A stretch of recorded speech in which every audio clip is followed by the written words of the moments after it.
2.5, where we're going to take a quick pause just to talk about the messages that you're sending when you are practicing the skills that you've learned so far. Now, we have talked about the difference between distress messages and eustress messages. They're quite an overview, a broad picture of what is actually happening when we use these skills. So to give you a really quick, specific example of what I mean when I say eustress messages, we are talking about the body being triggered in different ways. Now, that's not necessarily a negative thing. If we're sending eustress messages, it can be a positive thing. And an example of that is when we are breathing and using the skills to take our base first breaths, we are triggering something called the vagus nerve. And that is the longest cranial nerve in the body. It is incredible. And it is the main part or the main nerve of what is known as the parasympathetic nervous system. And this nervous system is your rest and digest system. That you have the parasympathetic nervous system and the sympathetic nervous system. Now, the parasympathetic nervous system, it's handy to think of a parachute where you can pull it out and you glide and you can take that breath and you can gently come into your landing, well, as gently as possible on a parachute. The sympathetic nervous system is where you were just falling. That's survival mode. You're just reacting and you're screaming the whole way, and it's more of a state of survival rather than responsive and in that present moment living mode. So parasympathetic nervous system is the one that we are always wanting to try and prioritize and try and trigger as much as we can. Your base first breathing is going to be doing that.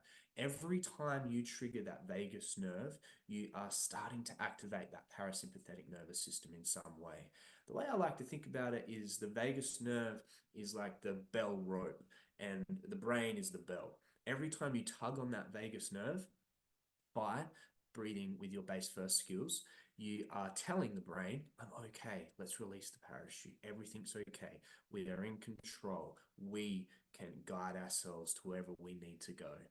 So all of these skills are helping you to do that. Now, again, that's a really quick snapshot of some of the things that are happening when you use these skills, because sometimes it can feel like nothing's happening. Sometimes it can feel like you've just, done a little bit of breathing and, nothing's really different. But I'm here to tell you it's happening, it's occurring. And the more you practice, the more consistent you get with it, the more you become aware of all the subtle differences that are happening within you. And then that triggers changes on the outside as well. As within, so without. And we want to be able to practice the skills that generate that awareness within so that then we can behave on the outside in the way that we want to. And triggering and prioritizing your parasympathetic nervous system via the eustress messages is the most effective way to do that. And you have the breath at your disposal all of the time. You can either choose to be driven by it, or you can choose to be in the driver's seat. You can choose to send the messages that you want to send. And every time you do that, you're going to be pulling on that bell rope and sending those eustress messages to the brain, which is then going to utilize that parasympathetic nervous system to make you feel good, to bring you back down, to put you back in control. So let's start working with our body. Let's start sending the messages that we want to send so that we can produce the results we want to produce. I'm going to see you in lesson 2.6, where we are going to talk about a specific breathing pattern that's going to consistently send those eustress messages to the brain to make all of that good stuff happen. We'll see you there.